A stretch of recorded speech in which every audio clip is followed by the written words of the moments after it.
ابو حنیفہ کسی تعارف کے محتاج نہیں ہے۔ یہاں پر ایک ایسا واقعہ زیر نظر کرنا چاہتا ہوں جس میں امام ابو حنیفہ کے انصاف کا ترازو برابر نظر آئے گا۔ واقعہ یوں ہے، ایک مرتبہ ایک شخص نے اپنے دوست کو ایک تھیلی جس میں 1000 درہم موجود تھے سپرد کرتے ہوئے یہ وصیت کی، جب میرا بچہ بڑا ہو جائے تو اس میں سے جو آپ کو پسند ہو میرے بیٹے کے حوالے کر دیں۔ چنانچہ وہ لڑکا بالغ ہوا، عقل و شعور میں پختگی ہوئی تو اس کے باپ کے دوست نے اپنے مرحوم دوست کی وصیت پر عمل کرتے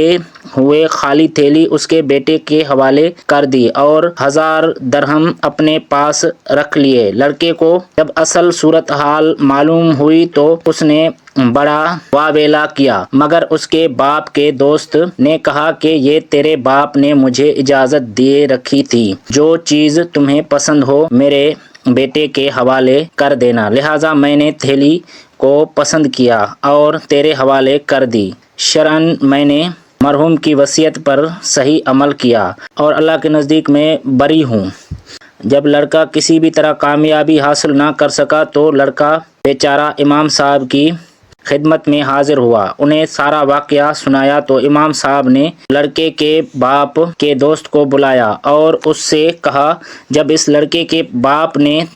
جو تمہارے دوست تھے تمہیں یہ وصیت کی تھی کہ جو چیز تمہیں پسند ہو تو میرے بچے کے حوالے کر دو،